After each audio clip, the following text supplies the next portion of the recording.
Salam sehat semua, saya Martina Indah Widyaningsih akan mempresentasikan mengenai kurikulum Merdeka Belajar. Pastinya sudah tidak asing ya mendengar kata kurikulum Merdeka Belajar. Apa sih kurikulum Merdeka Belajar itu? Mari kita simak. Kurikulum Merdeka Belajar menurut Badan Standar Nasional Pendidikan merupakan suatu kurikulum pembelajaran yang berfokus atau merujuk pada pendekatan minat serta bakat dari siswa.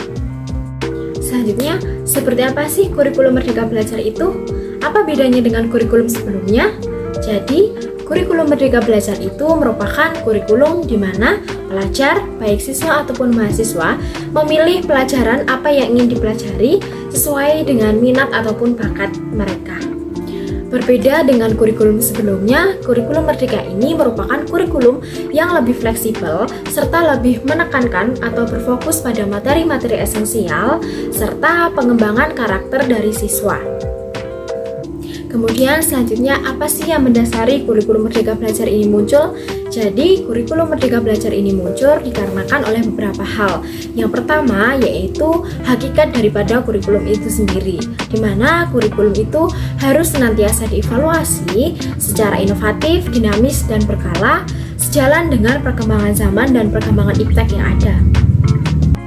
Kemudian, alasan yang kedua munculnya kurikulum Merdeka Belajar ini adalah adanya pandemi COVID-19 yang saat ini kita alami, di mana pada pandemi COVID-19 ini kita mengalami kesulitan-kesulitan untuk melaksanakan proses pembelajaran ini. Kurikulum Merdeka Belajar ini hadir untuk mempermudah para siswa belajar di situasi pandemi saat ini. Selanjutnya, terdapat perbedaan-perbedaan antara kurikulum Merdeka Belajar ini dengan kurikulum 2013 atau kurikulum sebelumnya. Perbedaan yang pertama yaitu pada tingkatan sekolah dasar atau sekolah SD, di mana mata pelajaran IPA maupun IPS ini digabungkan menjadi satu.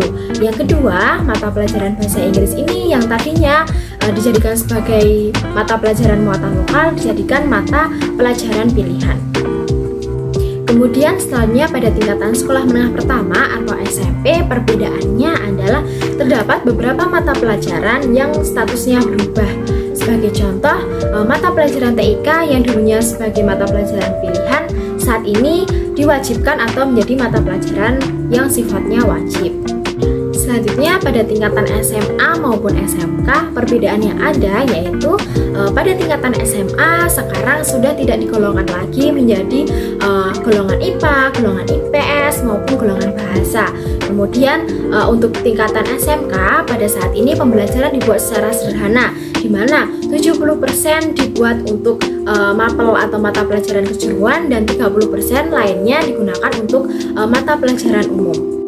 Kemudian pada tingkatan yang terakhir atau perguruan tinggi, perbedaannya adalah saat ini mahasiswa diperbolehkan untuk mempelajari sesuatu di luar dari program studinya.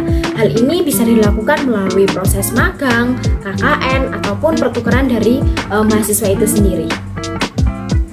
Selanjutnya terdapat kelebihan dari kurikulum Merdeka Belajar ini. Kelebihannya yaitu kurikulum ini lebih interaktif dan lebih relevan sesuai dengan perkembangan zaman dan iptek yang ada. Kemudian selanjutnya kekurangan dari kurikulum Merdeka Belajar ini. Kekurangannya yaitu dalam persiapan pelaksanaan kurikulum Merdeka Belajar ini dirasa masih kurang matang. Sekian presentasi yang dapat saya sampaikan, semoga ilmunya bermanfaat. Terima kasih.